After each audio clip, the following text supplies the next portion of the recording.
Bueno, saqué en base al peso y edad, me dio por debajo del percentil 3. En lo que es perímetro cefálico sobre edad, me dio más o menos entre 50 y 85. Y en lo que es talla edad, me dio también entre 50 y 85. Y bueno, en la parte de interpretación, eh, yo en realidad tenía una duda sobre esto, porque bueno, en una parte del libro yo leí que, o sea, como que el niño tenía que mantenerse en un mismo carril para considerarse como que está creciendo de manera normal. Pero en una de las preguntas de la autoevaluación decía que ya con una única medida que nosotros tengamos por debajo del percentil 3 ya se considera que el niño tiene bajo peso al nacer.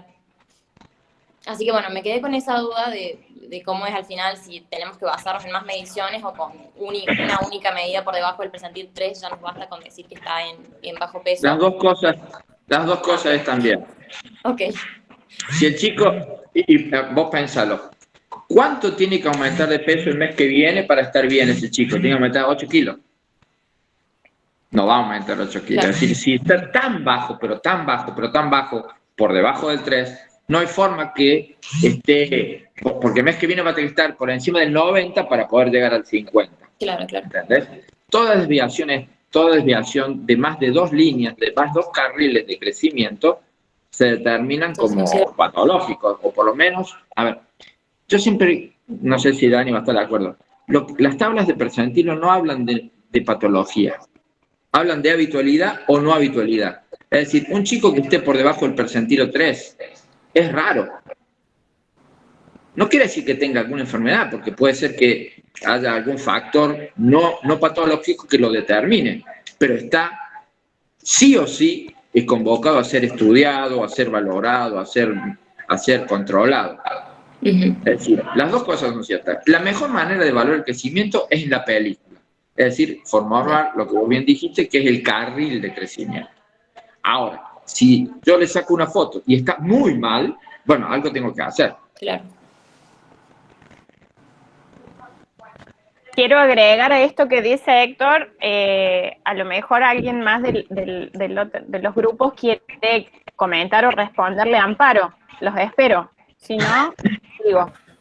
Sí, yo también pensé lo mismo que dijo ella, porque en uno de los teóricos lo dice así como muy clarito, y es más, para mí la pregunta un poco apuntada a ver cómo habíamos interpretado eso. En el teórico dice, hacen falta varias mediciones para detectar como que estaba creciendo poco. Entonces yo ahí interpreto no para decir que tiene bajo peso. Entonces es como que en ese sentido, si lo ves como a ese nivel de fino, digamos, como que ahí no se pisan, digamos, como que según el PDF, bajo peso cuando estaba debajo de tal percentil, y para ver el crecimiento, para ver cómo está creciendo, sí, necesitamos ver varios porque tenemos que ver si se pasó un carril a otro. Exactamente. Javier ha dado así en el clavo. Es así. Es como que una medición aislada, podemos llegar a darle la utilidad de screening, por ejemplo, ¿no? Donde lo muy evidente, lo que está por afuera de los dos extremos de la curva, el que está por encima del 95, por debajo del 5 en el caso del peso, o por encima del 97 y debajo del 3 en la talla, ese es el que nos va a alertar y vamos a decir qué pasa y lo vamos a mirar con un poco más de atención. Y como decía el doctor Rich, no necesariamente va a ser patológico. Puede que esté todo bien, igual. Puede que venga de una neumonía la semana pasada donde comió menos y entonces justo en ese momento que le tocó el control está con poca ganancia de peso con respecto al control anterior, o nos da por debajo de 5, pero es una cuestión fortuita que resuelta la neumonía, vuelto al hábito alimentario, a lo mejor recupera muy, muy pronto. Otra situación puede ser un hijo de padres muy altos que de talla tiene talla 25, cuando su familia, sus hermanos tienen todos talla por encima de 90. En la visión aislada, ese paciente no nos va a llamar la atención. Pero en la película, si vemos viendo que ese chico viene creciendo 25, cuando todo su potencial genético indica que tiene que crecer 90, ese sí nos va a llamar la atención. Y ese sí merece profundizar estudios.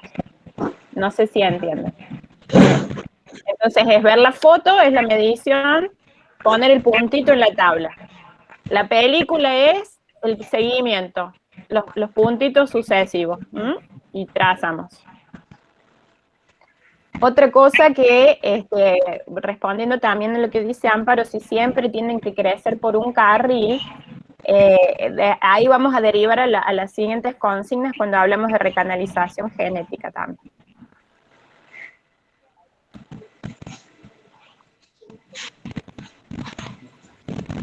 A veces el crecimiento no es lineal, sino que es más bien como dentado, como aceleraciones y desaceleraciones. Pero luego, si hacemos la tendencia, tiene que ser paralela a las curvas dadas, las prescritas. A veces, digamos, cuando nosotros, acá digamos, la dificultad o lo que les puede generar dudas es, digamos, la enseñanza, lo que estamos haciendo nosotros. Porque en definitiva, cuando nosotros hacemos un modelo docente, lo hacemos estricto para que se entienda, pero la realidad, la vida, el chico no es una línea. Yo te lo enseño como una línea, porque no te puedo enseñar la variación, porque si no, no lo va a poder aprender. Pero los chicos, los seres humanos, no somos ni una neumonía todos iguales, ni hacemos fiebre todos iguales. Todos nos movemos dentro de un rango. Ese rango también lo tenés de modo individual. El niño capaz crece, como bien dijo Dani, un mes yo lo pesé y pesaba 10 kilos. El mes que viene, y viene creciendo 1 kilo por mes, el mes que viene pesaba 11. Pero esa semana tuvo diarrea y creció medio kilo.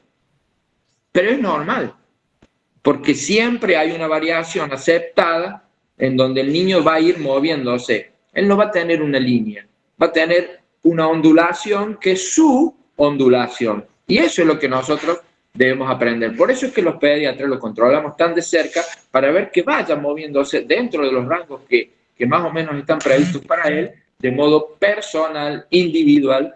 Y las tablas, las tablas hacemos referencia con el conjunto de los niños, pero lo que más nos fijamos es que él crezca como él puede y como él debe, de acuerdo a su individualidad.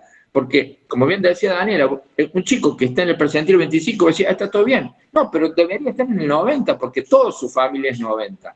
Entonces, ahí lo relativizas a su entorno y lo relativizas con él mismo. Excelente. ¿Dudas? Pasamos al siguiente. A ver quién quiere leer. Fernanda, ¿querés leer la siguiente?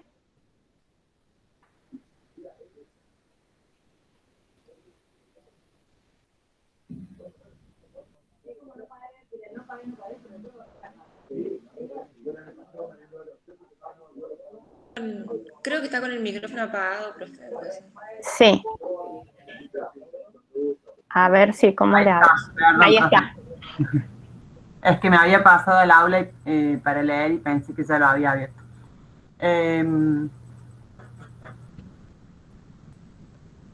La pregunta dice, describa el concepto y utilidad del puntaje Z en la valoración del crecimiento. A mí me costó entender el concepto de puntaje Z, la verdad. Ya lo respondió Daniela. A todos, María Fernanda, nos cuesta, quédate tranquila. La mayoría de los pediatras nos ha costado en su momento. Ha venido a encarejinarnos la vida a los pediatras. Sí. Igual es muy útil el puntaje Z, porque la diferencia entre el percentilo y el puntaje Z es que el percentilo te habla más como una cosa de screening, una cosa de control. En cambio, el puntaje Z te dice cuánto está desviado. Un desvío estándar, 2 desvíos estándar. Entonces te permite hacer un diagnóstico un poco más preciso cuando vos estás buscando. Son 2 tablas distintas que se interpretan en conjunto, pero la que vos vas a usar básicamente siempre va a ser el percentilo y completás con el puntaje Z. O sea, podés no usar el puntaje Z al principio y usarlo después. O podés irlo viendo después. Pero hay vos vas a usar primero siempre el percentilo y cuando vos observas está muy baja o esta cosa, quiero saber qué tan baja está o cuánto sobrepeso tiene, ahí es donde el puntaje Z te va a servir. Que hay que sacar cuenta, que hay que hacer un código y darle que es tremendo. Va a comparar mi valor en relación al percentil 50. Exactamente.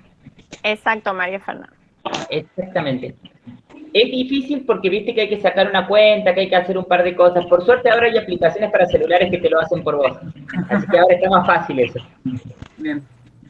Si pueden, chicos, hay una... Ricardo Millennial. Sí, totalmente.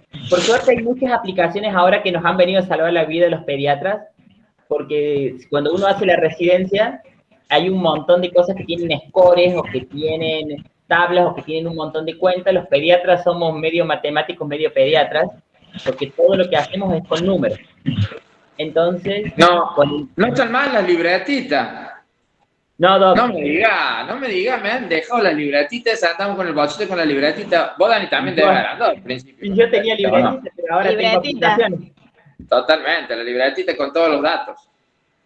Bueno, ahora por suerte un poco también, porque vos pones los datos y automáticamente una aplicación te dice, está en este lugar o en este otro lugar. Así que hay aplicaciones con tablas. En este momento todas las aplicaciones que hay tienen las tablas de la OMS. No hay aplicaciones con tablas argentinas. Calculo que en algún momento la SAP las va a sacar, pero todavía no lo ha hecho. Así que, Doc Pedicino, usted que está en la SAP, yo le presione un poco. Vamos a hacer. Ya lo vamos a truchar y lo vamos a hacer. Y lo vamos a vender. Pero bueno, en este momento las que hay son todas con de la OMS, que sirven muy bien, que vos le pones los datos, le da todo, te calcula el puntaje Z, te dice cuántas desviaciones estándar está, hasta te tira las alarmas, las alertas rojas, digamos, que después vos las interpretás o no las interpretás, dependiendo de cómo el contexto de tu paciente, por supuesto. Por lo menos es una herramienta muy útil. Bueno, quedó claro, puntaje Z, entonces, chicos. Menos mal, así me lo aclaran a mí. Otra cosa es que es un ejercicio que hacemos con los pacientes problema. No lo hacemos en cada control de niños sanos, sino que lo hacemos con los pacientes problema. Aquellos que sabemos que si bien sea por la foto o por la película, ameritan un estudio en profundidad.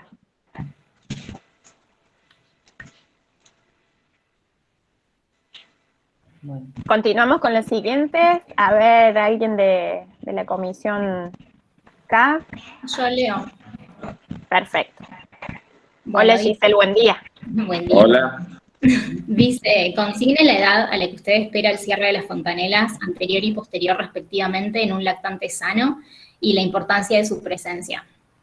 Bueno, la fontanela posterior es la que se encuentra entre el hueso occipital y los parietales, y es la primera que se cierra entre el primer y segundo mes de vida, y la fontanela anterior se cierra alrededor de los 2 años, y es la que se localiza entre los huesos parietales y el frontal. Y su importancia es que, bueno, permite el crecimiento del encéfalo.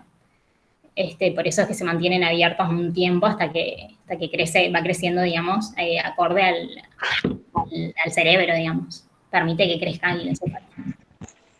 Así es.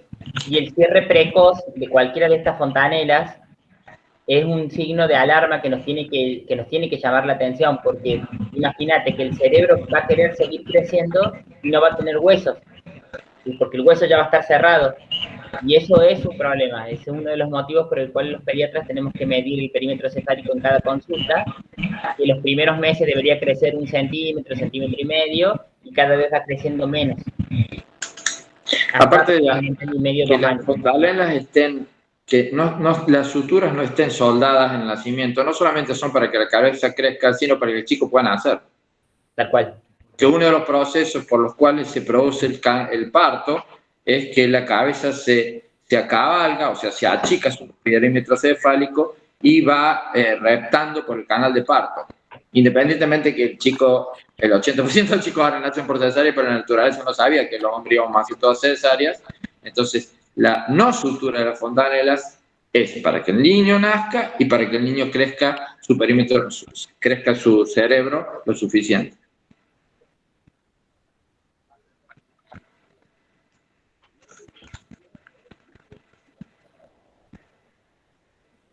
Es un reflejo de la maduración, del tejido óseo también, acompañando el crecimiento del cerebro, el cierre.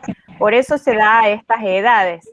Incluso la posterior puede estar muchas veces ya cerrada al nacer, y es normal. Pero también, por ejemplo, mientras más prematuro es el bebé al nacer, o digamos menor edad gestacional, es más frecuente que tengan la fontanela posterior permeable.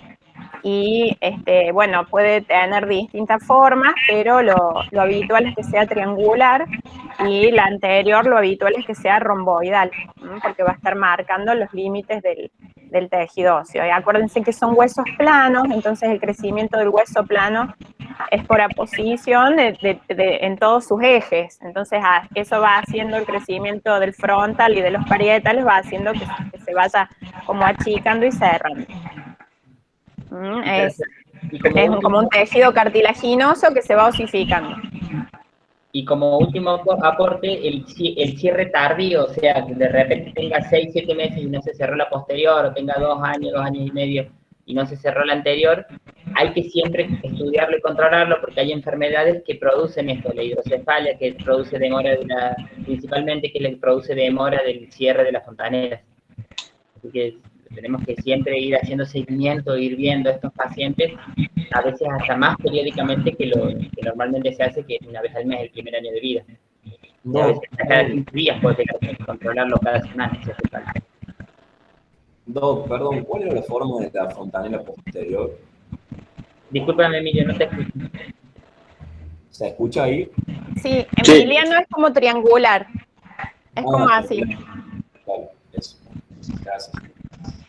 Yo quería preguntar si solamente se determinan, bueno, en los dos casos, cuando se mide el perímetro cefálico, que haría una microcefalia o una macrocefalia cuando el cierre es tardío.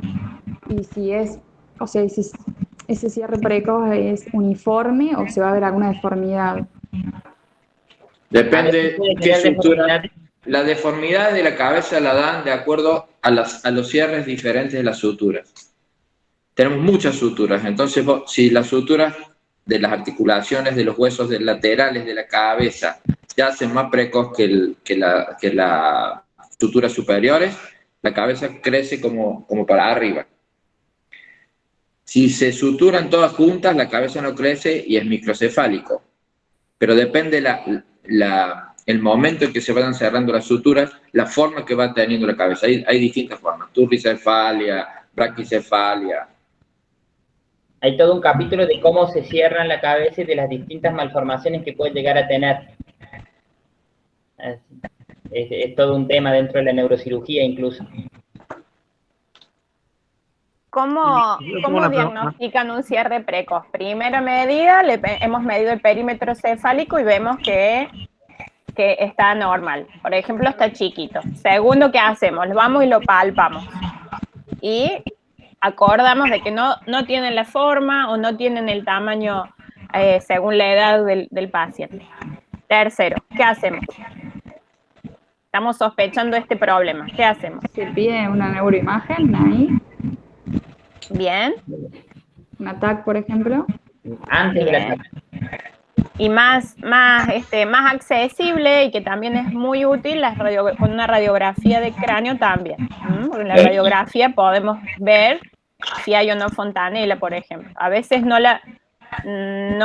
parece cerrada y la radiografía nos da la buena noticia de que no está cerrada, y podemos esperarlo al paciente un poco más. Recuerden que lo más complejo. Aparte, una tomografía a un bebé de menos de un año tiene sus consecuencias, porque una tomografía son 100 radiografías. Siempre este estudio, que es un método que puede traer problemas al bebé, hay que tratar de demorarlo, salvo que veamos un signo de alarma que sea extremadamente necesario, por supuesto. Eso quería decir. En general, hay un concepto que debe ser secuencial, la cantidad de estudios que pidamos, siempre empezando por el más simple, siempre empezando por el más barato y siempre empezando por el más inocuo para el niño. Por eso es que prácticamente no pedimos nunca un par radiológico, excepto que sería la excepción pedir un par radiológico, cosa que se hace en la medicina del adulto. Estos conceptos son porque lo que se llama la acumulación de radiaciones. Un chico tiene toda la vida para juntar rayos que le vayamos metiendo. Por eso siempre hay que ir de lo más simple a lo más complicado. No digo que no haya que hacerlo. Digo que si entre un estudio complicado y uno simple, vamos a elegir el simple. Entre un antibiótico caro y uno barato, vamos a elegir el barato. Entre una acción cara y una barata que tengan la misma sensibilidad, la misma especificidad, debemos elegir siempre lo mejor para el niño. Recuerden que estamos protegiendo a un ser humano que tiene 80 años por delante. Otra cosa que quería agregar, perdón, Vero. Vero, ¿querés hacer tu pregunta? Si había alguna posibilidad de adelantarse a ese cierre precoz, si había algún signo que el paciente, no sé, por ejemplo, en el nacimiento, que en vez de como que nace por parto natural y tuvo alguna complicación en esa superposición o algo de eso, si había algún signo para... No está relacionado el cierre prematuro de suturas, que se llama craniosinostosis, la patología, no está relacionada al modelaje y al acabalgamiento que es fisiológico. Eso es un fenómeno fisiológico. No está relacionado a eso, ni a parto distóxico, digamos, no se sabe la causa. Lo que yo les quería acotar, además de que les digo, haciendo un buen examen del perímetro cefálico, haciendo un buen examen de fontanelas, también debemos observar si hay o no una bandera roja del desarrollo. Por eso está bueno que hayamos hecho los dos prácticos juntos, porque siempre vamos viendo las dos cosas juntas. Por más que esquemáticamente para estudiarlo lo abordamos separado, pero en el momento del abordaje y del trato con el niño, lo hacemos en forma conjunta e integrada. Entonces, si hay una bandera roja, ahí sí se impone una neuroimagen, ahí sí, una tomografía, una resonancia.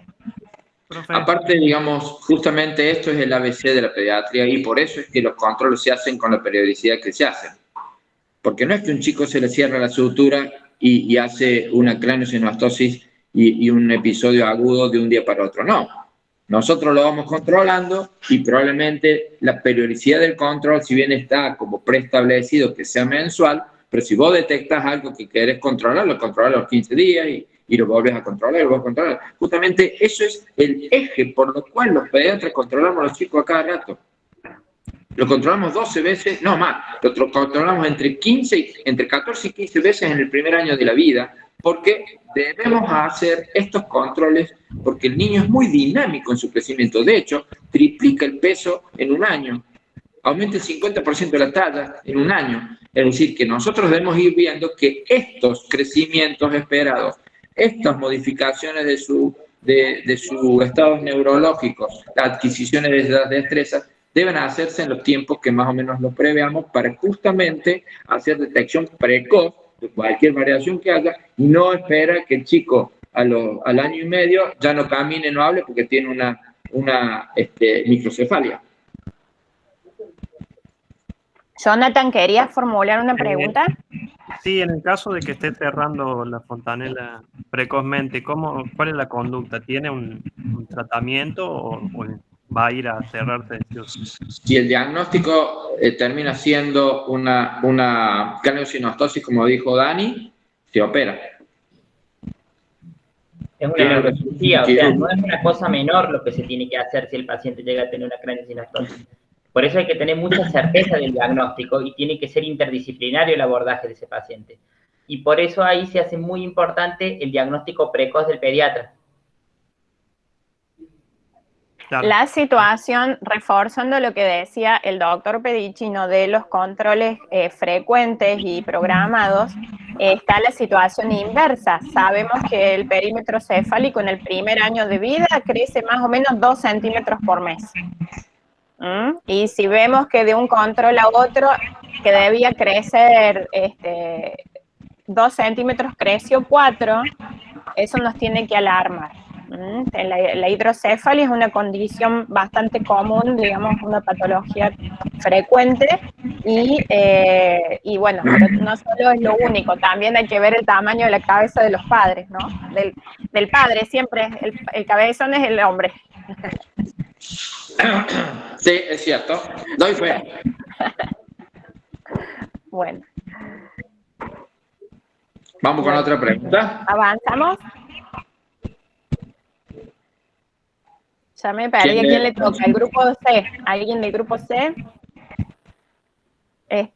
Eugenia, ¿querés leer? Leo. Dice, reflexiones sobre el concepto de recanalización genética y la importancia en el control del crecimiento y desarrollo en pediatría.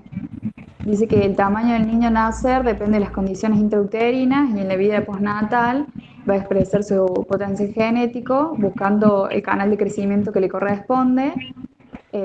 Ahí se produce la recanalización genética que dura entre 12 a 14 meses y que puede durar hasta los 24 meses.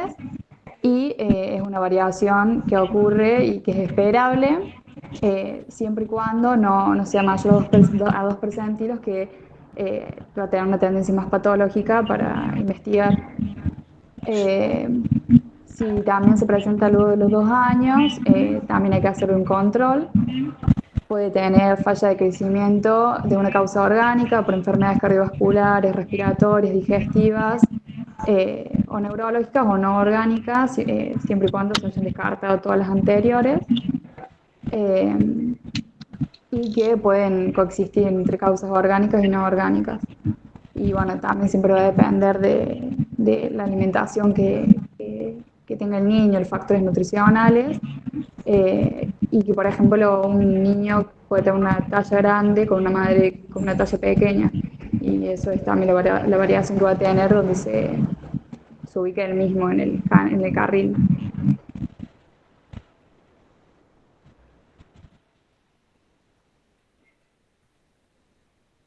Estás apagada. Estás muteada, Dani. Gracias, Héctor. Como estaba en la página ahí en el aula no me daba cuenta, me pasó como Fernando. Yo que empecé a hacer señas, como viste el mudo al lado, pero no la sé.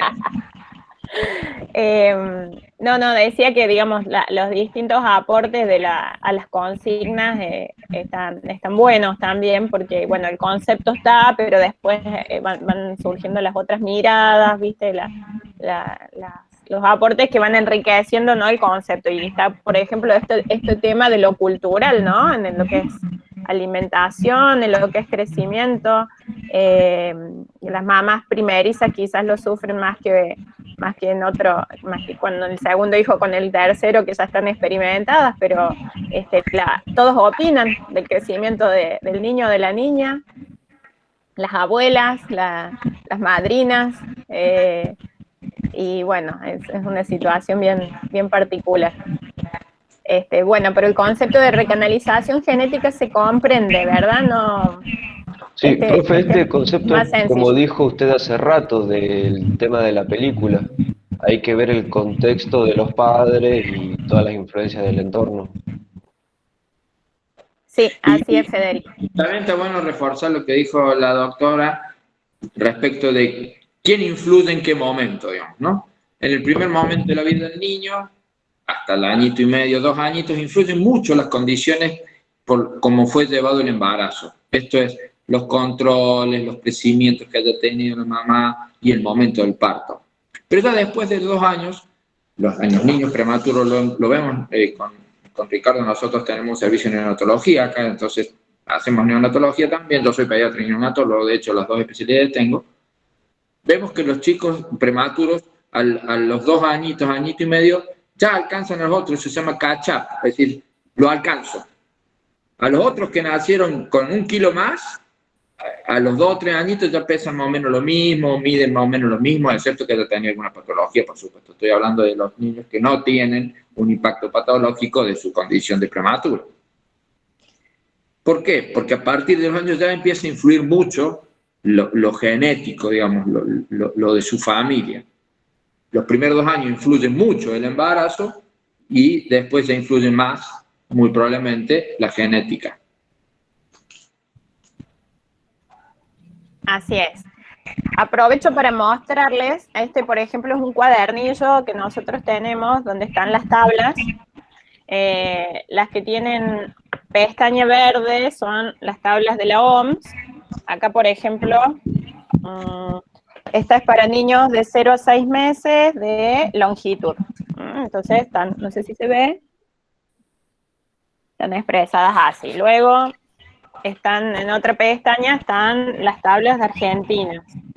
Las de pestaña amarilla, bueno, son las tablas argentinas. Acá, por ejemplo, está la estatura de niños hasta los 18 años. Y el tema de las tablas de puntaje Z no están en este cuadernillo, pero son algo así. Es tabla de doble entrada o triple entrada, donde hay que cruzar datos de edad y medidas del niño con el percentilo 50, bueno, y ahí cruzamos datos y ahí nos da el puntaje. Son distintas, digamos, no son gráficas. Quería comentarle eso, que las de puntaje Z no son gráficas, son tablas. Nosotros a le decimos tablas, pero está mal llamado, en realidad son gráficos de percentil.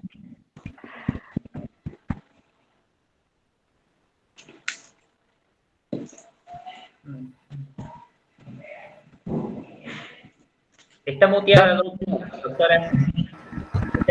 Por ejemplo, el niño dado de la pregunta 2 tenía, bueno, 5 meses, lo ubicamos, por ejemplo, en 5 meses acá, cruzamos con el dato ya sea de peso o talla y marcamos ahí el puntito, ¿bien? Y ahí nos da en qué percentilo está, si está sobre la línea o entre cuál y cuál, digamos, en qué carril, si está en una intersección. A la madre yo le explico que es una fila india, en donde el número 3 es el más petizo y el número 90 el más alto, y es donde te ponen la fila. ¿En qué lugar de la fila está tu hijo, digamos? Exactamente, ese es el percentilo, no es el porcentaje, no es porcentaje de peso. El percentilo 25 no significa que tiene el 25% de lo que debería pesar o que perdió el 25%, no. Significa, como dice el doctor, en un orden, en una serie, si los ordenamos del más flaquito al más pesado, de la misma edad y del mismo sexo, su hijo va a estar 25 en la fila de 100. Por ejemplo.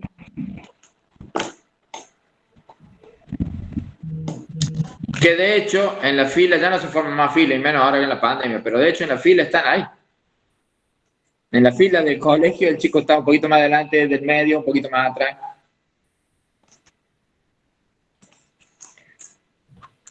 Bueno, chicos, yo los dejo. Puede ser, Dani. Ricardo. Sí, Héctor, no hay problema. Bueno, muchísimas gracias por tus aportes y nos vemos en eso. Chao, chao. Y el jueves que viene, ¿se sigue con esta misma dirección, Ricardo? Que genera una nueva.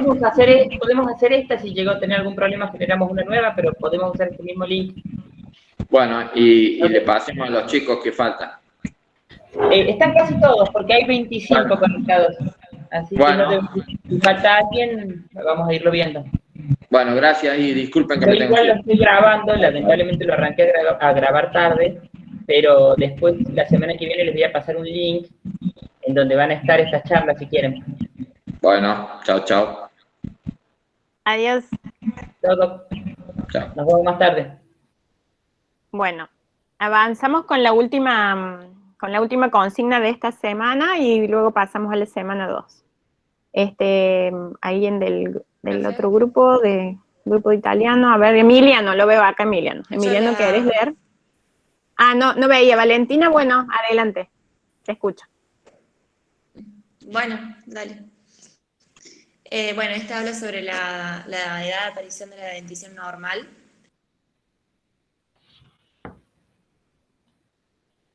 Te muteó el micrófono. Vale, se te apagó. Te muteaste, Valentina.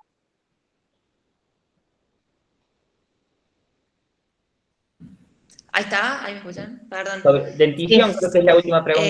Bueno,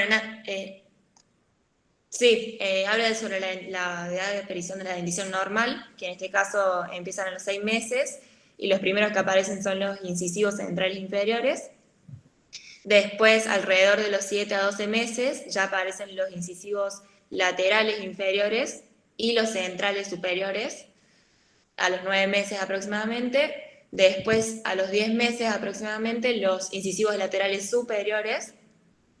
Y después ya empiezan a los 15 meses los primeros molares superiores e inferiores, después los caninos superiores a los 18 meses y los inferiores entre los 18 y 19 meses, y por último a los 24 o 26 meses y hasta los 30 incluso, los segundos molares inferiores y superiores. Perfecto. En realidad, uno más o menos establece ese rango de aparición de los dientes, de la dentición, pero la verdad, si ustedes van al consultorio van a ver que no siempre se cumplen, o que de repente a lo mejor el niño le salen 2 dientes a los 4 meses y después no le salen ninguno hasta el año y después le salen todos juntos. O sea, claro, no son tan estrictos como vos los contaste, los rangos de dentición, sí el orden. Sí, siempre salen primero los incisivos inferiores, después los incisivos superiores, después los incisivos laterales y por último las muelas. Es muy raro que salgan en un orden distinto, que puede pasar también. Pero lo que importa es que a los 36 meses, o sea, más o menos a los 4 años más bien, esté la dentición temporal completa. ¿Bien? Y a partir de los 4 o 5 años, más frecuentemente, a los 5 o 6 años, empiezan a caerse los primeros dientes para dar paso a que normalmente todavía no le sale un tiempo después a la dentición permanente. A los 6 años aproximadamente, por ahí. Tal cual, por eso. Pero por eso les digo, los dientes no tienen uno los dice una aproximación, pero en realidad no es exacta esa aproximación. El que hace consultorio de pediatría sabe que de repente, qué sé yo he tenido pacientes que le salió el primer diente a los 9 o 10 meses, o al año, y después le salieron todos juntos y tuvieron una dentición perfectamente normal.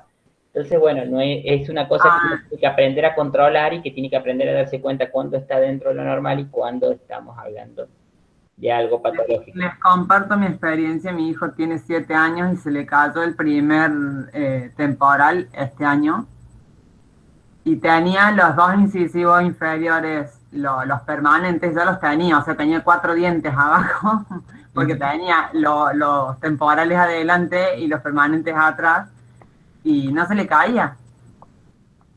También consulté con el odontólogo, por suerte me dijo, déjalo, ya se le va a empujar, se le va a caer, pero sí y yo decía, pero todos los nenes de su grado ya perdieron un montón de dientes, él estaba desesperado porque se le caiga un diente. Pero no hay problema, eso lo vas a ir aprendiendo vos, uno con el tiempo va aprendiendo cómo se controlan los temas de los dientes. Sí, pero por eso, cada niño es un mundo. Cada niño es único y es una de las cuestiones, uno de los hitos que más ansiedad genera junto con el empezar a caminar.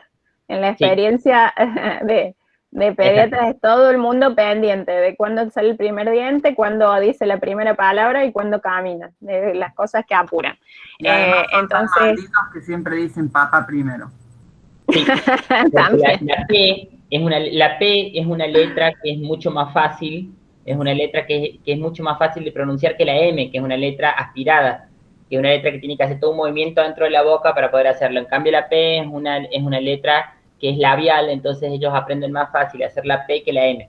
Por eso siempre dicen papá primero. Yo decía todo el día cuidando, ¿no? El primero dijo papá. Aparte, el padre se lo festeja bárbaro, así que chocho todavía el chico lo sigue haciendo. Y sí es importante con respecto a los dientes que apenas pueda o apenas el niño empiece a tener las conductas imitativas, habitualmente en los 2 años, 2 años y medio, se le empiece a inculcar la higiene de los dientes. Recuerden que debe ser sin pasta dental hasta por lo menos 3, 4 años, solamente con el cepillito de dientes, un cepillo blando, de cerdas blandas, y recién a los 3, 4 años se le puede incorporar pasta de dientes para niños, que son pasta de dientes bajas en flúor, que si no se las incorporan mejor. Porque lo importante es que el niño se pueda hacer bien el cepillado de dientes, una correcta higiene. O por lo menos el hábito. A raíz de lo que dice el doc, bueno, es muy importante y lo que sí es bastante constante, más que la edad, y quiero reforzar esto, es la secuencia. La secuencia es bastante invariable. Y hay un momento que coexisten los dos tipos de dentaduras porque alrededor de los 6 años aparece el primer molar definitivo que se ubica como si fuera una tercera muelita. Y cuando los molares caducos o los molares temporales empiezan a cambiarse, ahí en ese lugar van a aparecer los premolares de la dentadura definitiva. Entonces, digamos, alrededor de los 6, 7 y a los 10, etcétera, van apareciendo para atrás los molares definitivos. Y los terceros molares pueden no aparecer nunca, son las muelas de juicio. Supuestamente se completa entre los 18 y los 25 años, pero a veces no aparecen nunca, quedan retenidas. Entonces la dentadura adulta puede constar entre 28 y 32 piezas, es variable. Sabemos que la temporales son 20 y la definitiva son 32, lo máximo, lo óptimo. La otra cosa referida a lo que comentaba el doctor es: ¿cuándo piensan ustedes que debe ser la primera visita al dentista?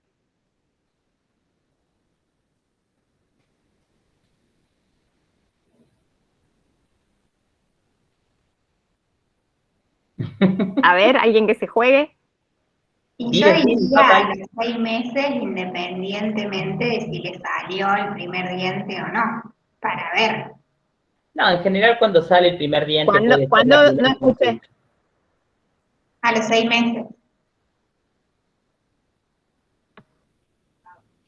Bueno, ¿están de acuerdo? ¿No están de acuerdo? ¿Qué dicen?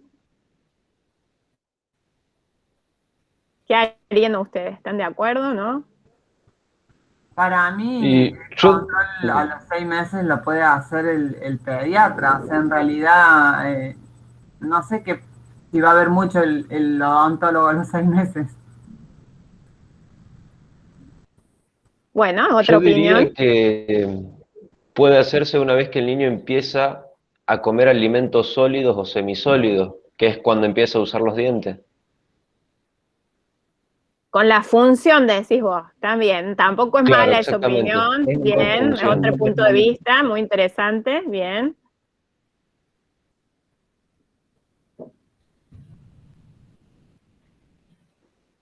Bueno, en general, los odontólogos, odontopediatras recomiendan las visitas ya con la aparición de algún diente. Con los primeros dientes, que en general vienen de a pares, es como que sale uno y a los 2 días ya empieza el otro y vienen de a 2, los incisivos inferiores, ellos aconsejan eso, pero con una mirada más integral y haciendo honor al concepto de los 1000 días, podemos decir que la primera visita al dentista aconsejada es la prenatal, cuando se le aconseja a la embarazada hacer una consulta para eliminar la posibilidad de caries o tratarlas, porque si el bebé después va a tener, digamos, un vínculo muy estrecho con su madre a través de la lactancia y las manos, etcétera, el hecho de estar portando gérmenes la mamá en la boca sería colonizarlo al bebé en una edad muy temprana, incluso antes de tener sus primeros dientes. Entonces, sí, desde un punto de vista así más integral, podemos decir que la primera consulta es la prenatal. Pero bueno, sí, después las visitas están previstas con los primeros dientes y está muy, muy bien. Me gusta la visión ya que van encontrando, nos van tomando el ritmo en esto de las actitudes anticipatorias y preventivas de la pediatría, porque nadie dijo cuando tenga la dentadura completa a los 3 años, así que está muy bien que ya vayan teniendo esa mirada de prevención y de anticipación. Una cosa para agregar a este tema también que no la comentamos es que cuando el bebé nace, la boca es estéril, no tiene ninguna bacteria porque se supone que así era dentro del vientre de la mamá. Se supone que la primera colonización de la boca del bebé se produce durante el trabajo de parto. Entonces ahí tiene la primera colonización de la boca del bebé, que son obviamente con los gérmenes maternos. Y después la segunda sería cuando lo prende al pezón, que ahí tendría también los gérmenes de la teta de su mamá. estos conceptos son re importantes también para entenderlos, porque, por ejemplo, una actividad muy común que van a ver que hacen muchos papás es chupan el chupete y se lo ponen en la boca al bebé para limpiarlo, entre paréntesis. Y están colonizando la boca de un bebé que debería tener gérmenes, o un tipo de gérmenes con gérmenes de la boca de un adulto. Eso está demostradísimo que produce caries, que produce alteraciones en la boca, que produce una serie de cosas que, bueno, que nosotros como personal de salud tenemos que educar a los papás de cómo se debe limpiar el chupete, que periódicamente hay que esterilizarlo, que periódicamente hay que ponerlo en vinagre o hacerle alguna limpieza de la posible formación de hongos, que siempre se tiene que limpiar con agua corriente o en su defecto hervirlo si uno los va a esterilizar, pero nunca limpiarlo con un trapito o con la boca o sin nada, que son errores muy comunes. Doc. Que también tienen la mirada preventiva, dicho sea de paso, y en base a este fundamento, en base al fundamento de la colonización bacteriana de la boca. Exactamente. Justo, ¿alguien iba a hacer Emiliano, una ¿querías pregunta? decir algo?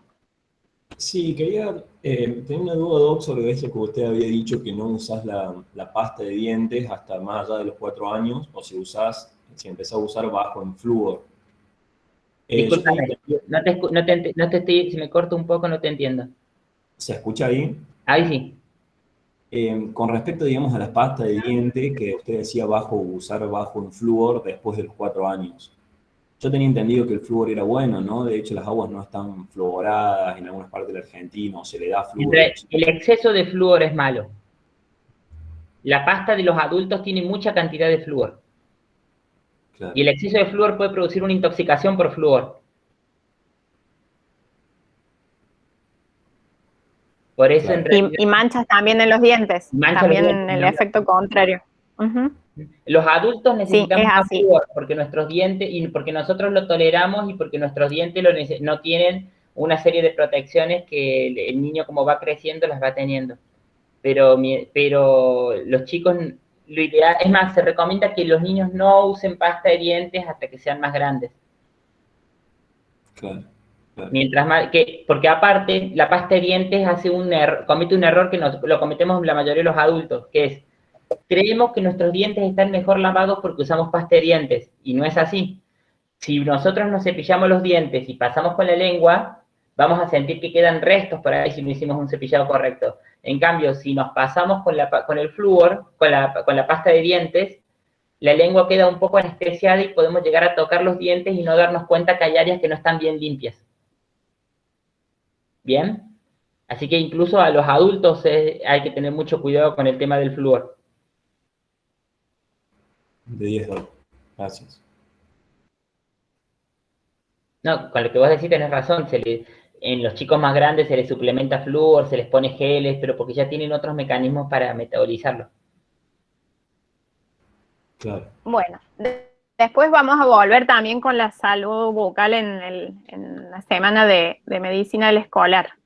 ¿Quieren que pasemos a la semana 2, así el práctico de desarrollo en honor a la hora? Ya se nos hizo las 9:30. Profe, me levanto un minuto a hacer el desayuno de mi hijo y vengo. Anda tranquilo. Después quedó grabado. Bueno, no sé si, Ricardo, no sé si podés vos compartir pantalla y compartimos el video para repasar lo de los hitos. Exacto. Justo lo estaba buscando. Una pestaña. ¿Tuvieron dificultades con esta consigna? Bueno, eso le iba a decir, profe, yo pensaba que lo podíamos hacer hoy, entonces todavía no hice nada de esta semana. Bueno, yo que igual Yo que lo hice antes se me hizo mucho más fácil con la clase de la doctora Bassani con los videos, que verlo así solo y leer el cuadro. Era como que estaba buscando algo que no me podía imaginar.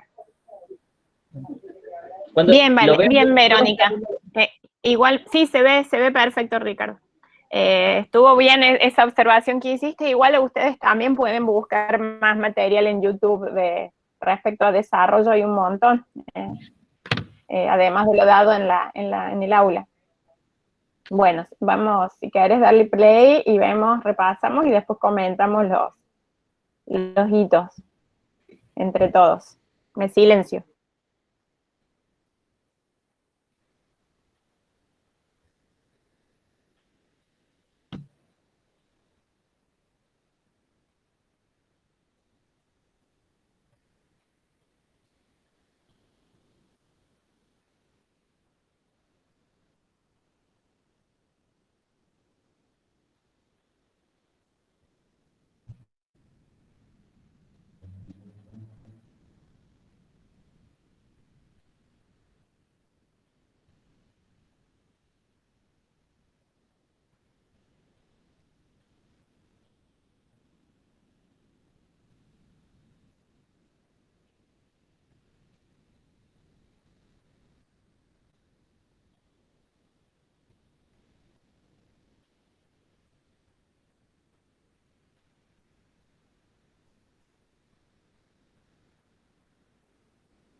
Bueno, es muy lindo Bueno, este video, se dio muy bien.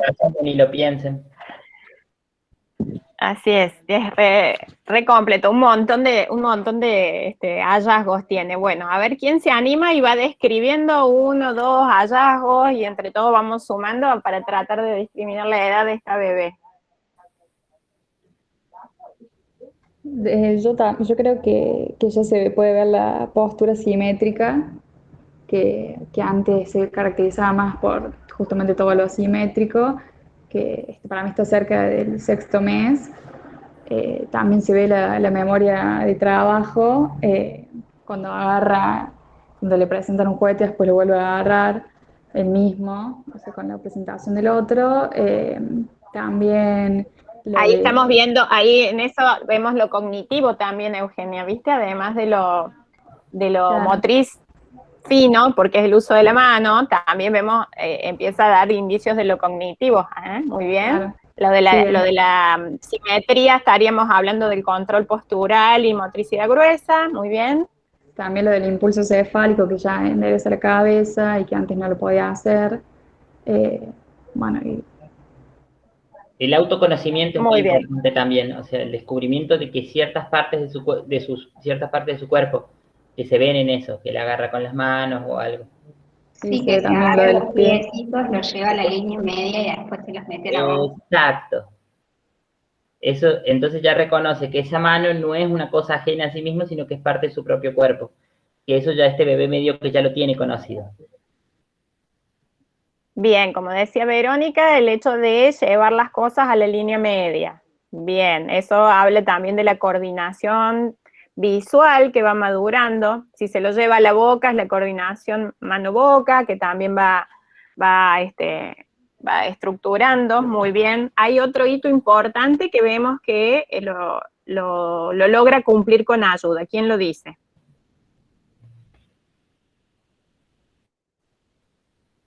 El No sé, apoyo yo- plan.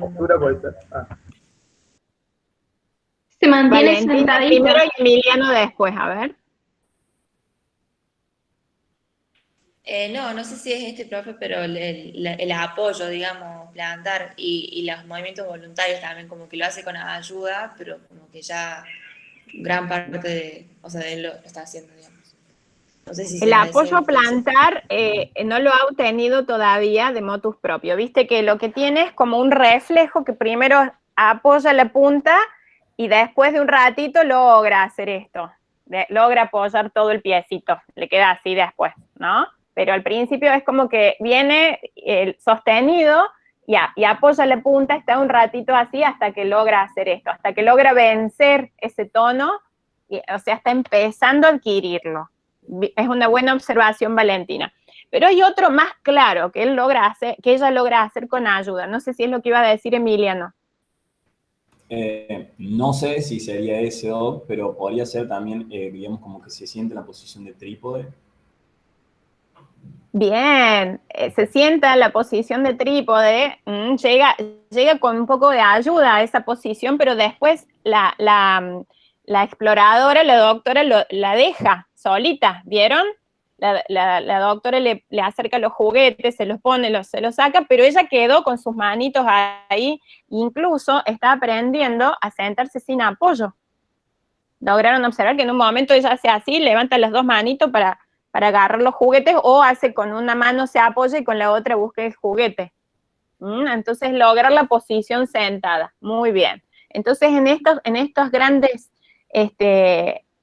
hitos nos vamos haciendo hincapié de qué es lo que logra ya y qué es lo que está logrando, y eso nos va a dar una idea más o menos de la edad cronológica.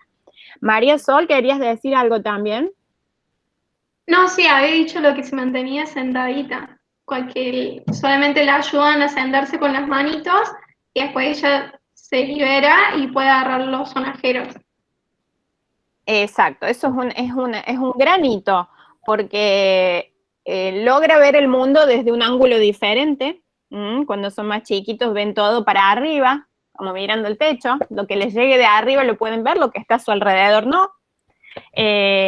A esta edad entonces tiene otra perspectiva del mundo, lo cual le va a despertar curiosidad, va a querer avanzar sobre ello, y bueno, entonces no se va a resistir a la ayuda, al contrario, se va a adherir a la ayuda para lograr quedarse en esa posición. Y el hecho de liberar las manitos, como bien decís, María Sol, también la ayuda en esta exploración de su entorno.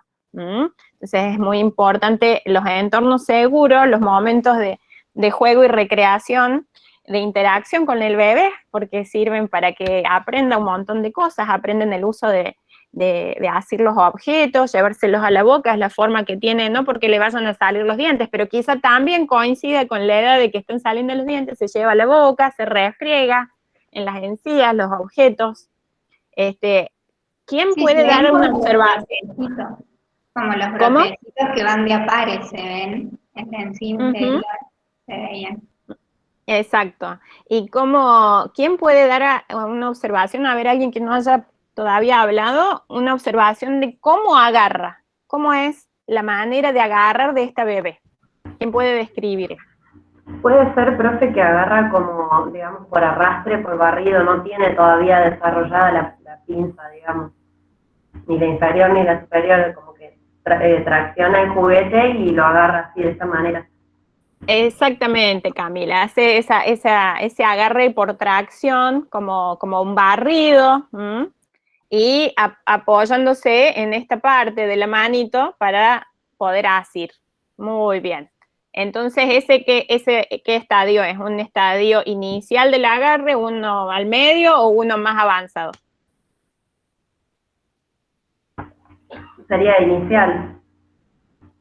Claro, un inicial, muy bien. Entonces está liberando las manos, está logrando un control distal mejor de lo que tenía antes, que era a veces un control reflejo. Acuérdense que al principio predomina el tono alto, entonces suelen tener los puños cerrados.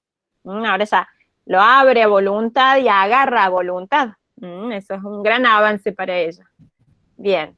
Esto de los puños cerrados es importante porque, por ejemplo, que se agarre los pulgares a esta edad es un signo de alarma, que nos tiene que llamar la atención. Que el pulgar ya debe quedar afuera cuando esté haciendo, y es una bandera roja neurológica muy importante el hecho de que los deditos estén adentro.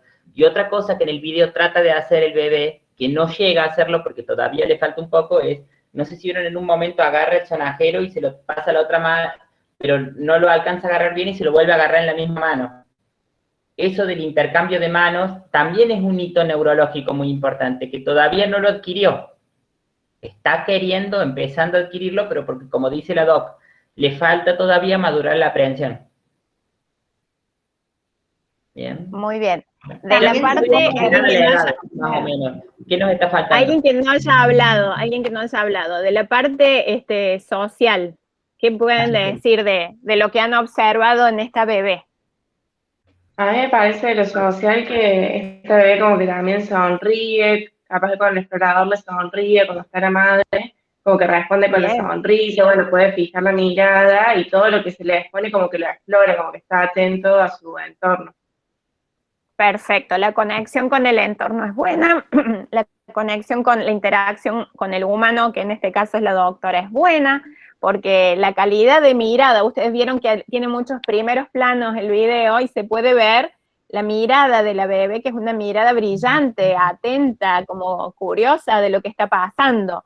No parece ser una mirada ni perdida, ni una mirada indiferente, sino al contrario, está bien metida en lo que está pasando. Eso habla de la esfera social. Y como bien decía Gina, el tema de las sonrisas, que sonríe en respuesta, ¿no? El video es sin audio, pero seguramente todas estas maniobras van acompañadas de palabras a la bebé, para calmarla, para darle confianza, para hacer amigable el acto. Entonces, ella sonríe todo el tiempo. Eso es una respuesta a lo social. Entonces, desde el punto de vista social, Gina, ¿qué te parece que esta bebé, cómo está?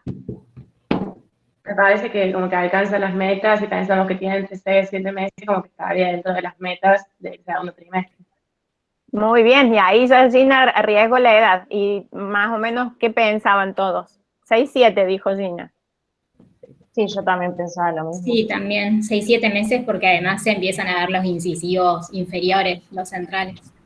Claro. Muy bien, Giselle, esta parte de verlo al bebé todo en conjunto. Bien, muy bien. Aparte, a los 6 meses el bebé es cuando empieza, aproximadamente en el segundo trimestre, mejor dicho, es cuando empieza con las competencias sociales, a interesarse por el entorno, por los pares, por quien tiene al lado, y eso lo demuestra.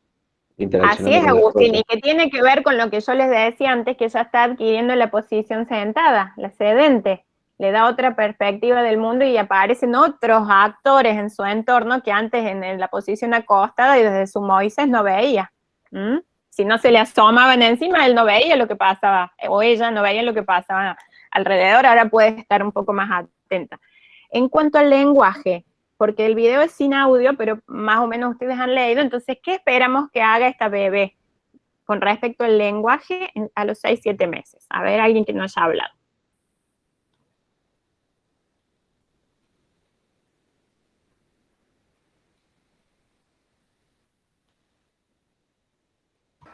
Que comprenda palabras y que tenga el balbuceo canónico, puede ser que diga mamá, papá, pero sin un concepto del bebé, sino que lo diga por decir. Bien, eso Nazarena, está muy bien. Quizás no es mamá, papá lo que dice, pero sí empieza con el balbuceo, que suele ser de un monosilábico, repetitivo, con una letra fácil, como la D o la B. Suelen empezar diciendo da, da, da, da, da, da, da, da, ba, ba, ba, ba, ba, ba, ba. ¿Entienden? Y sin querer decirlo. Si le sale la P de papá, a veces no es la intención de decir papá, sino que es canónico, como vos decís. Muy bien. Entonces, pero, profe, esa una sería... pregunta. ¿Qué quiere decir exactamente, o sea, canónico? Parte de canónico, ¿qué quiere decir exactamente? Es digamos, las descripciones del desarrollo de los bebés, como dijeron en el teórico, arrancan como a principios del siglo XX o fines del siglo XIX. Entonces el vocabulario que usan a veces tiene que ver, bueno, con las referencias que en esos momentos los investigadores tenían. Algunos eran más religiosos, otros menos religiosos, pero no tiene un significado así específico. Canon, por definición, quiere decir algo escrito con respecto a algo que puede ser religioso, artístico, literario, no necesariamente es religioso, por favor, no se interpretemos bien correctamente las palabras. Las definiciones de crecimiento es algo que recién nació a principios del siglo XX, como dijo la Doc, que les describió Piaget, que fue el primer gran científico que habló sobre el crecimiento de los niños, que están totalmente superadas esas definiciones. O sea, ya medio como que no se usan más tampoco. Claro, por ahí hablamos, igual, a veces le damos otro nombre a los conceptos, pero básicamente se refiere a eso. Igual que con la sonrisa, como Gina mencionó la sonrisa de la bebé en respuesta a las palabras, ese es su intento de comunicación también, que no es lo mismo que esa sonrisa azarosa o refleja que tiene el bebé en los primeros días o las primeras semanas de vida, cuando sonríe azaroso por acto reflejo, incluso durmiendo, puede estar sonriendo, y las familias, bueno, obviamente le llena el corazón de amor y de ternura verlo sonreír, pero en esa circunstancia no es una sonrisa voluntaria, querida, no está queriendo ser una intención de comunicar, sino, bueno, está el bebé con una motilidad involuntaria que lo refleja, que lo hace sonreír. Pero ya no es el caso de esta bebé, donde sí se ve bien que es en respuesta a la interacción con el explorador, con la doctora. Sí, igual yo lo preguntaba específicamente, perdón, en la pediatría, o sea, ¿cómo distingo en un bebé un balbuceo previo, no sé, a un balbuceo canónico, o es lo mismo? No entiendo bien en pediatría. El bebé empieza con el gorjeo, que es lo que los abuelos dicen el ajo, dice ajo, pero en realidad no dice ajo, hace como cosas así, sonidos como guturales que experimenta, porque está jugando con la lengua, con la faringe, a veces con la saliva, y hace globos. Ese es el gorjeo, que es innato. Todos los bebés lo hacen independientemente del estímulo, independientemente de la audición. Y después sí lo puede, cuando empieza también a usar la sonrisa social como forma de comunicación, también el gorjeo pasa a ser voluntario y un intento de comunicación en respuesta a la palabra del adulto. Pero luego ese gorjeo se transforma en el balbuceo, y el balbuceo es el silabeo, lo que le decía a NASA, que hacen como un ba, ba, ba, ba, ba, da, da, da, da, ta, ta, ta, ta, ta, ma, ma, ma, ma. Ese es el balbuceo.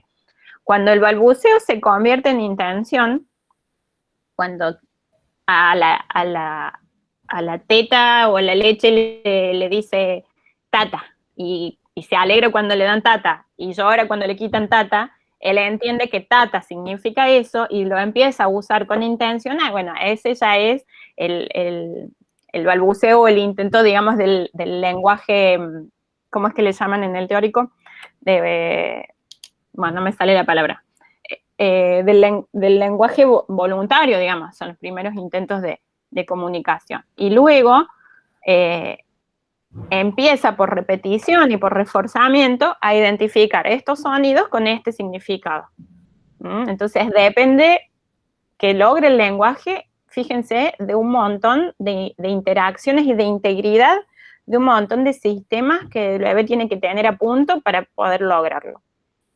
La parte motriz, oral, la audición, lo cognitivo y la interacción social para lograr decir sus palabras. Es un hito sumamente importante, y es una dimensión del desarrollo del lenguaje que nos da una idea clara de lo cognitivo, del desarrollo cognitivo del niño. Y de ahí podemos inferir que todas estas dimensiones están interrelacionadas. Que, por ejemplo, un niño con parálisis cerebral que tenga afectados sus músculos del habla, de la fonética, va a lo mejor parecer que tiene un retraso cognitivo cuando en realidad no es tal. No va a poder responder como lo esperado en determinadas situaciones. A veces las parálisis cerebrales tienen un componente de retraso mental y a veces es solo motriz la afectación.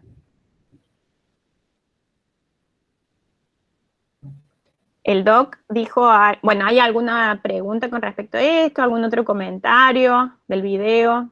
¿Dificultades? ¿Alguien que no esté de acuerdo con la edad y quiera fundamentar por qué pensó que era otra edad? Profe, tengo una pregunta. ¿Qué tanta es la precisión de la aparición de estos hitos? Está lo que, como en todo en biología, Fede, es un rango. ¿Viste? Hay un rango, una espera, una adecuación. Por ejemplo, un prematuro lo valoramos más con la edad corregida que con la edad cronológica. Esto quiere decir, contándolo desde que tendría que haber nacido, cuántos meses tiene, y no desde que nació, cuántos meses tiene. Entonces, eso lo vamos ajustando. Pero sí hay estudios que han dado como resultados también tablas, donde están las famosas banderas rojas, que eso quiere decir ya, si a determinada edad no adquirió talito, algo está pasando. Es como que lo esperamos, pero ¿hasta cuándo esperar? ¿Qué es lo que nos debe llamar la atención? Algo el doctor dijo, por ejemplo, el doctor Ricardo dijo, bueno, a los 6 meses es esperable que esta bebé ya no tenga los pulgares atrapados, porque si tiene los pulgares atrapados nos está hablando de un daño neurológico central, que está hipertónica y no es capaz de empezar a liberar a voluntad y a manejar las manos. Entonces, al mes de vida es normal que estén así, a los 2 meses es normal que por momentos los abra, después de los 3 meses ya es anormal que tenga esta posición en forma predominante. Entonces, de ahí la importancia de estudiar las banderas rojas, que es la siguiente pregunta. Vamos a pasar a esa, que dice, señale por lo menos 5 situaciones o signos de alarma, banderas rojas en el desarrollo neuropsicosocioemocional del niño en sus primeras etapas de vida. Recién comentamos. Exactamente. La del pulgar la hemos comentado. No, es que les acabo de decir que comentamos lo del pulgar. Recién que te silenciaste, claro, lo di de ejemplo. Bueno, ¿quién lee? O entre varios, vamos diciendo, uno. Bueno, que no sonríe, hola, Karen. que no fije la mirada. Perdón. Perdón. Bueno, a ver, Karen y Agustín van a decir uno cada uno. A ver. Bueno, por ejemplo, que no haya sonrisa social y escaso interés por los objetos hacia la persona, en ese caso del video que sí lo transmite. ¿Puedes repetir más fuerte? Porque no se escucha bien, Karen, tu micro. Perdón, ahí se escucha mejor. Sí. Mejor. Bueno, uno que nombré era la ausencia de la sonrisa social o el escaso interés hacia los objetos o personas. Muy bien, ¿a qué edad sería una bandera roja? A esta edad ya me parece que sí sería una bandera roja. 6, 7 meses. Bien, muy bien, a los 6 meses sí, sería una bandera roja. Y Agustín, ¿vos qué querías decir? No, Estás también muteado. que no fija la mirada, o si por ejemplo a lo último, después del segundo trimestre, si no puede llevar los miembros a la línea media. Muy bien, vamos a analizar las dos banderas rojas que decís, vamos por parte. El de fijar la mirada, ¿qué dimensión estamos estudiando ahí? Motricidad fina, motricidad gruesa, lenguaje, cognitivo, social, ¿qué estamos analizando? ¿Cómo? Lo social. Bien, muy bien. Porque, por ejemplo, en el video también, una cosa que de la pregunta anterior, por ejemplo, cuando le quita el juguete, cuando le quita el sonajero, ella lo busca y mira para ver dónde está, porque como que tiene ese interés. y se da cuenta de que por ahí está, digamos, no es que desapareció y mágico desapareció, sino que está por ahí. Eso Sostiene, todavía el bebé no se sostiene da el cuenta. interés. Claro. Sostiene el Pero interés, muy bien.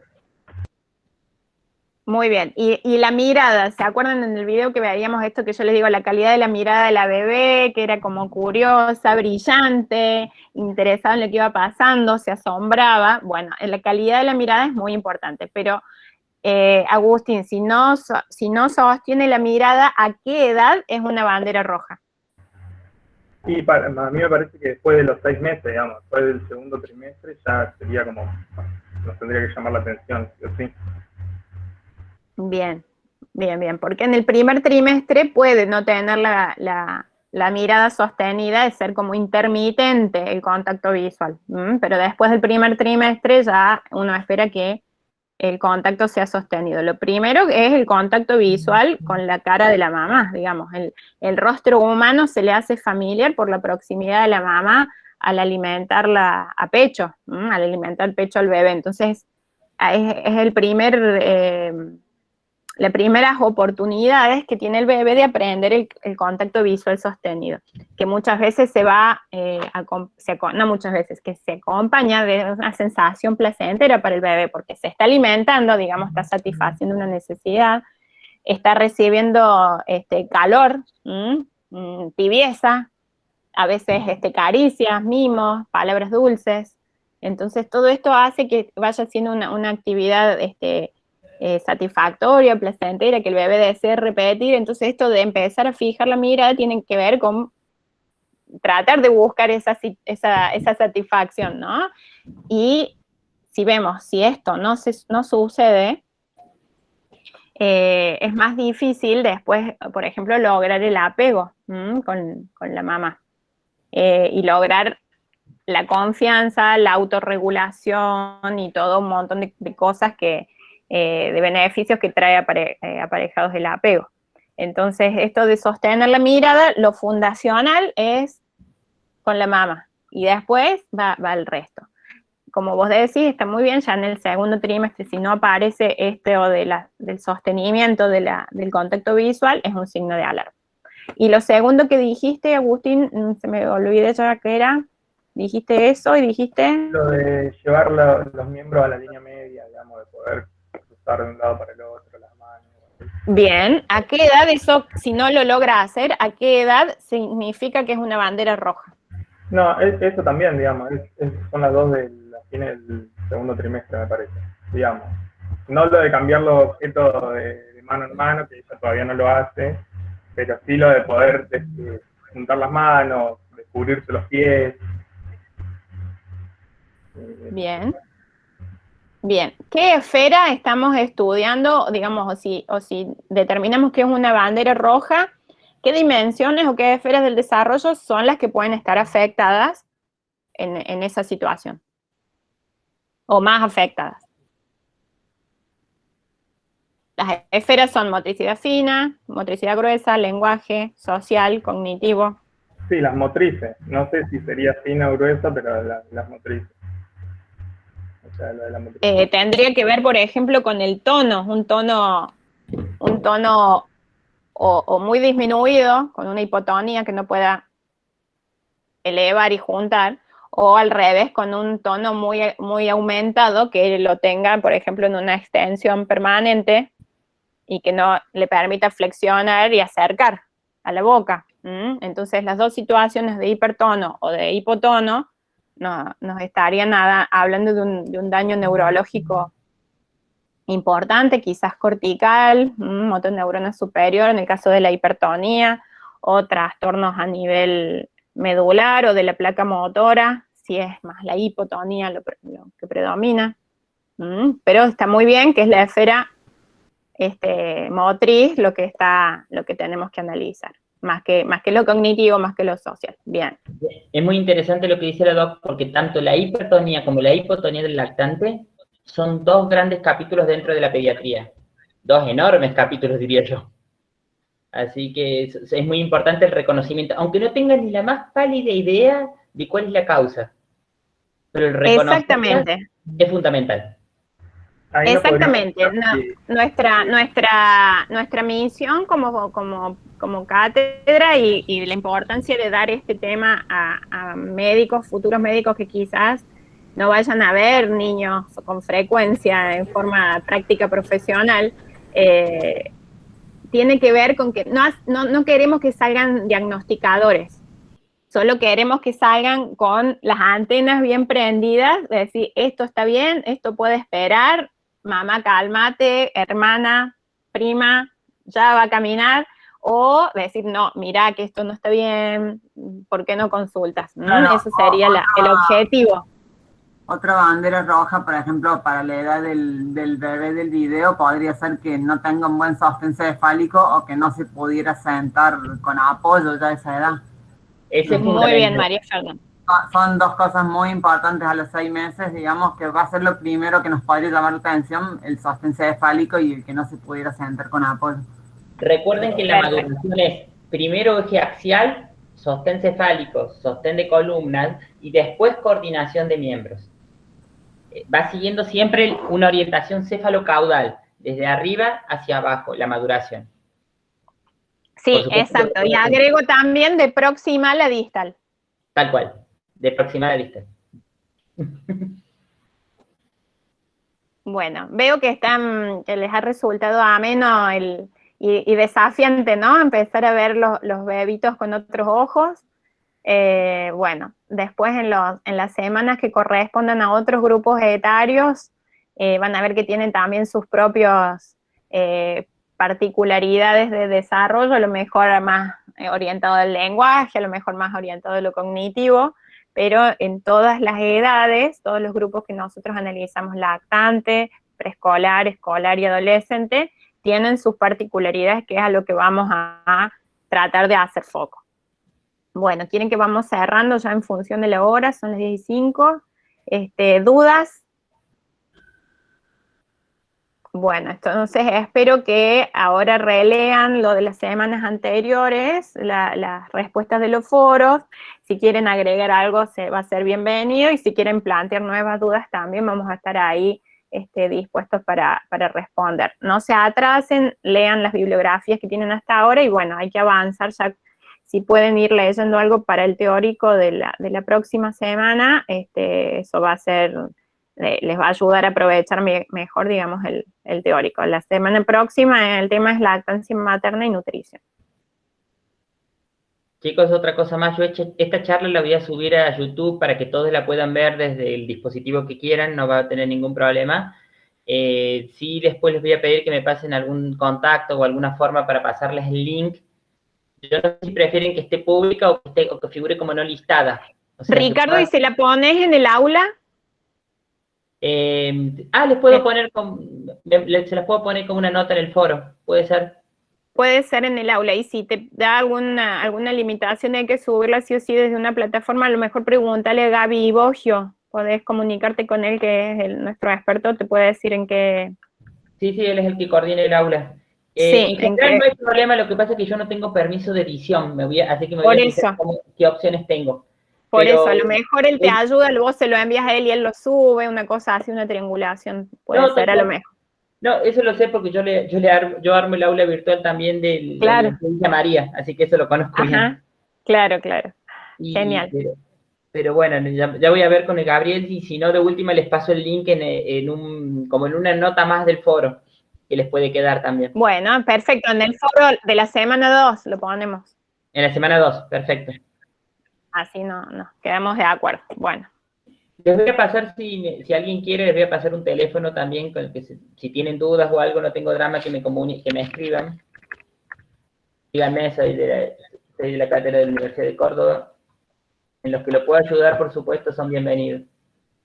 Lamentablemente no podemos hacer demasiadas prácticas, y no los puedo invitar. Normalmente invitamos a los alumnos a participar de lo que es de las actividades de nuestro hospital, ya sea en los pases de sala, en las revistas de sala, en las distintas áreas que hay, pero bueno, estamos en un momento en el que lamentablemente está muy crítica la situación. Nos encantaría que ustedes pudieran venir a hacer una ronda con nosotros, a ver un lactante, a medir y pesar chicos, pero no es factible. Profe, le puedo hacer una pregunta que no tiene que ver con lo que estamos viendo ahora, pero por ahí no hay mucha información sobre la situación de la pandemia referida a los niños. ¿Hay realmente preocupación con respecto a que haya más complicaciones en los niños? Porque antes era, los niños no se enferman y no hay problema, no los cuidamos, no pasa nada con los niños. No. Discúlpame, voy a hacer 2 aclaraciones con respecto a ese tema. Hay varios temas para tener en cuenta. Es cierto que el niño tiene menos carga viral que el adulto, por eso salió el falso mito que el niño no contagia. El niño contagia. Es cierto que por ahí puede llegar a contagiar menos que el adulto, pero yo no me arriesgaría a andar, digamos, diciendo que se contagie así de la nada. Es cierto que la enfermedad por primera vez en el niño causa menos síntomas que en los adultos. De hecho, no hay casi niños internados con COVID grave, pero sí hay 2 temas, hay un tema, disculpen, que es fundamental, que es lo que está en este momento llenando todos los hospitales de Inglaterra y de Estados Unidos, que es la enfermedad multisistémica post-COVID. Son pacientes que... Y el infantil y el de niños también. Ah, claro. Nosotros hemos tenido 2 casos en el italiano, no sé cuántos casos habrá en otros lugares, por eso no hablo, pero nosotros tuvimos 2 casos de niños, en los 2 anduvieron bien con gamma globulinas.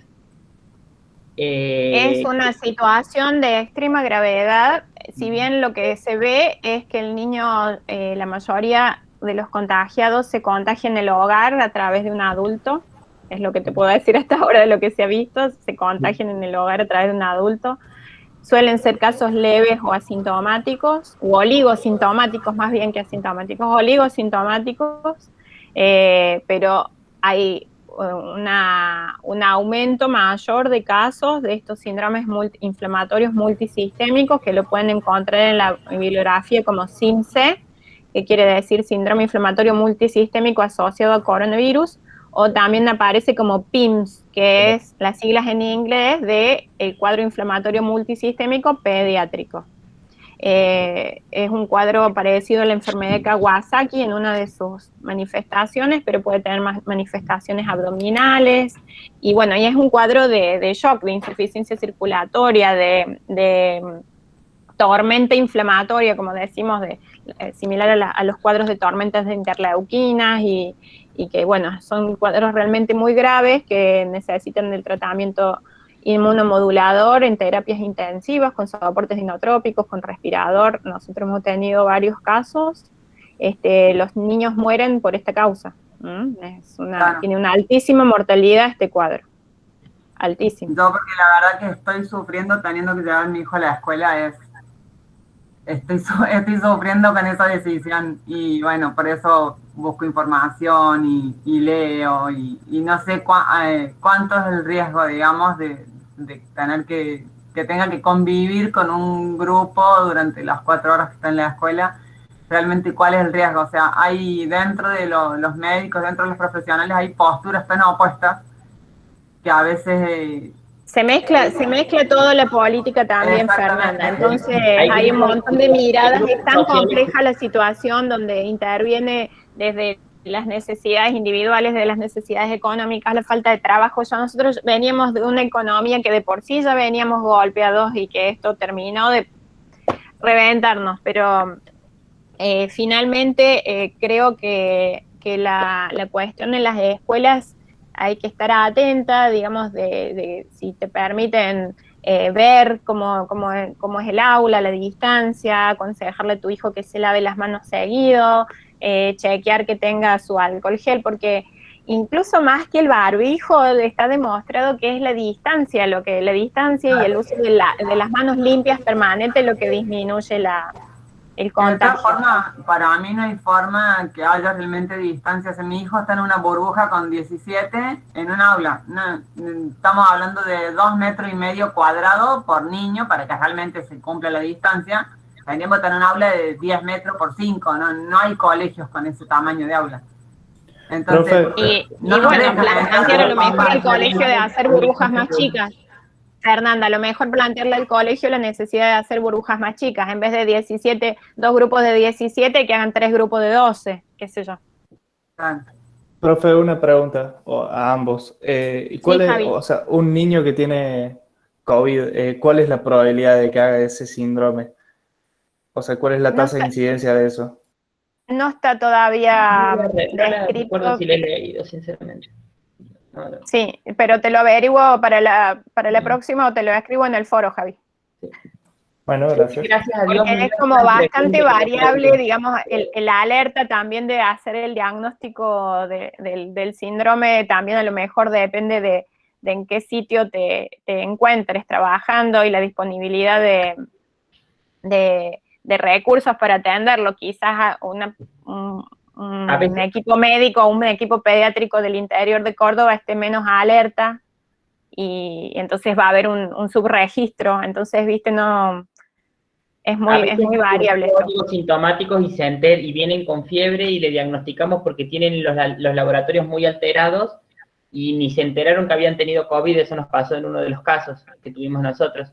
La familia exacto, la mayoría de los casos es un diagnóstico de alta sospecha porque la mayoría no viene con un diagnóstico previo de COVID bajo el brazo. Y es un cuadro que aparece entre las 2 y las 6 semanas posteriores a la infección COVID. La mayoría no suelen coexistir, digamos, la infección aguda COVID con el cuadro, sino que es como posterior. Entonces se suele hacer con diagnóstico retrospectivo de COVID. Son pacientes pediátricos, como dice Ricardo, que no han sido diagnosticados de COVID positivo en su momento, la mayoría. Lo terminas enterando por serologías nomás. Hay grupos sociales que son realmente... Es complejo el tema de las clases, porque dentro de todo el grupo social nuestro podemos decir que está con una serie de beneficios. Hay grupos sociales que son muy vulnerables, que si no van a la escuela no comen, que si no van a la escuela no tienen el mínimo estímulo de nada, porque hay familias que literalmente, en el mejor de los casos, le prenden la televisión y se desentienden. El celular, chicos que están las 20 horas que están despiertos con la pantalla así... Y no hay comunicación desde la casa. No hay relato, no hay acompañamiento, no hay mirada, entonces, no hay escucha. El rol de la escuela es muy importante. Con esto realmente es una actitud que es poco inteligente, porque no estás considerando todos los factores de riesgo. Lamentablemente, entonces eso se ha tenido en cuenta, como dijo la doctora. Hay elementos políticos, hay elementos sociales, hay muchas cosas y es un panorama muy complejo. Los epidemiólogos no son tontos, porque a veces la gente dice, ¿cómo puede ser que no hagan esto? No. Los epidemiólogos no son tontos. Ellos hacen una serie de cuentas y de cálculos para saber lo que están haciendo, y si bien puede llegarse a equivocar o puede llegar a tener alguna repercusión superior a la que se había calculado, siempre se tiene que discutir, siempre se tiene que hablar abiertamente y con mucho respeto, que es lo que por ahí está faltando mucho en muchos medios de comunicación, fundamentalmente, que la gente está tirando opiniones sin realmente haber considerado la más mínima, los mínimos datos serios. Y con escaso respeto al profesional. Los otros días, en un canal famoso de público, de la televisión por cable, había un historiador opinando sobre la vacuna y epidemiología. Yo no entendí bien por qué. Sí. Bueno. Es como si yo me pusiera a hablar de mecánica o de física cuántica. Y hay periodistas que hoy hablan como leen y hablan como si fueran epidemiólogos, y lo peor de todo es, bueno, que esa información es la que llega a la gente. Hay mucha gente que solamente accede a los medios masivos de comunicación, que no busca un texto con una base científica, o que no ve cuál es la fuente, que no conoce cuáles son. Entonces, hoy en día la información está muy mezclada, está politizada. Hay gente que toma postura de un lado o del otro y no con un fundamento sobre cuál es la situación. Sí, es muy complejo. Yo la verdad es que hasta dentro de mi familia, yo le digo, yo no quiero mandar a mi hijo a la escuela porque me parece un riesgo, y hasta dentro de mi familia es una discusión si mi decisión está bien o mal. Bueno, está yendo a la escuela porque tiene que ir, porque tengo la obligación de llevarlo, pero la verdad que es un pánico, y le torturo la cabeza a las 10 cuadras que caminamos de mi casa a la escuela de que se acuerde. ¿Qué es lo más importante? Que no se me acerquen. ¿Qué es lo más importante? Así va, pobre chico. Sale de la escuela y me quiere ir, no, chico, me tocó, me dice. No, sale con un miedo. Fernanda, ¿y él quiere ir? No. Bueno, entonces a lo mejor aflojale un poco el miedo vos, o por lo menos que no se te note, para que él vaya y lo disfrute. Los chicos entienden más de lo que nosotros creemos. Y a veces los condicionamos nosotros en nuestros propios miedos y en nuestros propios temas. Sí, Fundamentalmente, no sé ustedes en el infantil, nosotros estamos viendo casi todos adolescentes y chicos grandes los contagios. No tanto en chicos, que suelen ser más respetuosos de las normas. Sí. No sé decirte, Ricardo, porque yo no estoy en ambulatorio, no estoy en la guardia, no sé qué es de lo ambulatorio lo más, pero de los chicos internados han sido por debajo de lo descripto, porque de SIMSE o PIMS está descrito por ahí en chicos de 8 o 10 años en adelante, y el más chiquito que tuvimos nosotros tenía 2 meses. Mira. 2 meses, y estuvo gravísimo. Así que 2 meses, 2 años, 1 año, así los PIMS. Claro, pero eso más que nada ha sido contacto dentro de la familia, digamos. Todos los niños tienen contacto, todos los niños que se les puede hacer la trazabilidad, que dan positivo, el contacto es intrafamiliar, sí. Porque hace de hecho muy poco que han empezado las clases, ¿viste? No tengo datos. Argentina dice 0,16% la tasa de contagios por niños por la escolarización. 0,16. Pero no me acuerdo si era por ciento o por 1000, no me acuerdo. Pero era como muy bajito. Pero la mayoría, hasta antes de empezar las clases, ha sido por el contacto intrafamiliar. Sí, es que la verdad que la mayoría de lo que nosotros venimos viendo en este momento es eso, contacto intrafamiliar o adolescentes que tienen reuniones fuera de la escuela. Pero bueno, las escuelas están es súper dinámico. Sí, el problema somos los adultos. Totalmente. Las escuelas tienen un protocolo súper estricto, los padres no entran a la escuela, pero no entran los padres a la escuela y están en la puerta 1 hora antes charlando. Sin barbijo, bueno. Todos juntos. Bueno, los tengo que dejar. Me encantó verles la cara a todos. Y bueno, seguimos con el foro esta semana para redondear y a ver si podemos avanzar con el de la próxima. Bueno. Muy bien. Bueno, gracias, hasta luego entonces. Chao, Ricardo, muchas gracias. Gracias. Gracias. Chao, Gracias.